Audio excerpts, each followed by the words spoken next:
Hey folks, John Canode here from Ormond Beach, Florida, working on the 87 iRock. This is the passenger side of the car, and we are going to cut out this floorboard. Pretty rotten. Driver's side is okay. Passenger side is not okay. And weld in some new sheet metal. And before we do that, we will take out the transmission because I will be able to get to the bolts. So that's the plan. I think I'm going to put in some sort of a custom aluminum console, and I'm going to be using a Hurst quick shift slap shifter in it that we have. So it'll look pretty cool.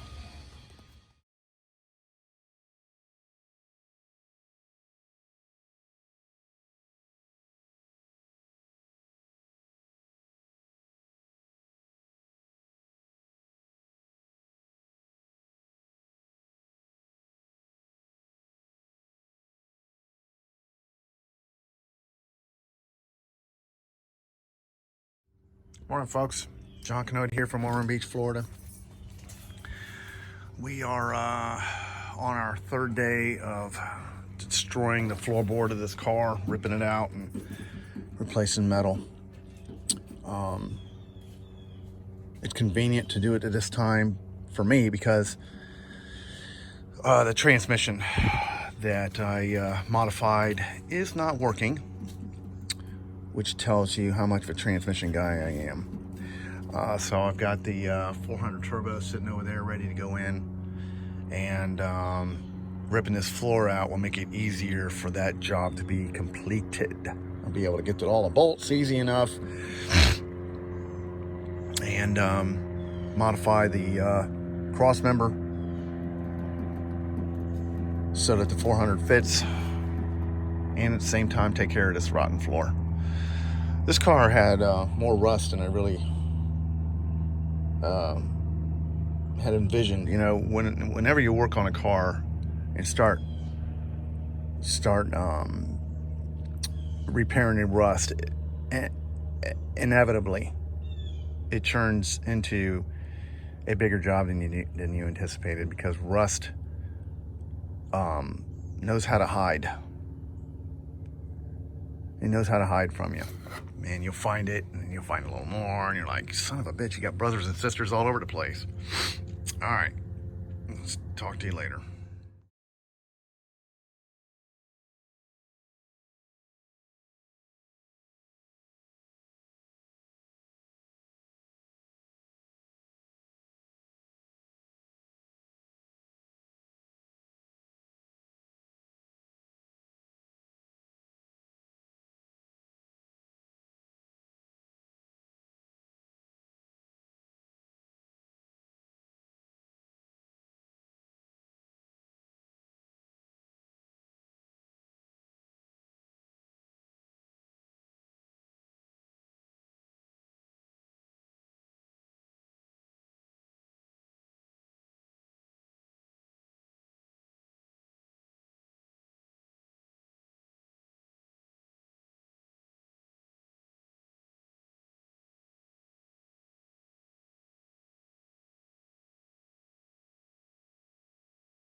Morning, folks. John Canode here from Ormond Beach, Florida. Working on the driveway iRock Z28. And I've done a ton of work to this car. I mean, quite a bit. Motor, transmission, body work, a lot of metal replacement. You know, you get into these cars that have rust on them, and you don't realize how much rust it really does have until you start working on the project, and it just compounds itself. But it's okay. The bones of this car are structurally sound. Frame is in good shape. It's really in good shape. It's just got some sheet metal rust that's got to be taken care of. So we're finishing up the floor today. The reason I did it in pieces, and I built a skeleton to weld pieces of the panels, fabricated panels, to these structured metal frames that I welded in, metal braces, is because this floor has a lot of roll to it. And rather than try and roll in a piece of sheet metal and bend it into place was not really an option for me. I don't have that equipment to do that. So the alternative is to cut it in pieces and form each piece to a surface area, a section of the car, and then go to the next piece, and you're able to mold it and form it to the conforms of the car, which will look good after it's all done. And once I have it all welded and everything, I'll get some really good body filler caulk and caulk all the seams, make it watertight, and make it look good from underneath, so that if when I sell this car, people look underneath, say, oh, okay, that's a good job. For the console, I envisioned, I've got a lot of aluminum. So for the console, I have envisioned a nice looking aluminum structure that the shifter will sit on. I'll make a place for gauges. It's really going to be cool, and it'll add some racing look, appearance to the car.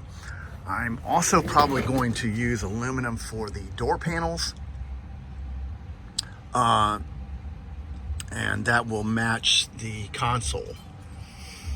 I like the idea. Really can't wait to get it done to see how she turns out.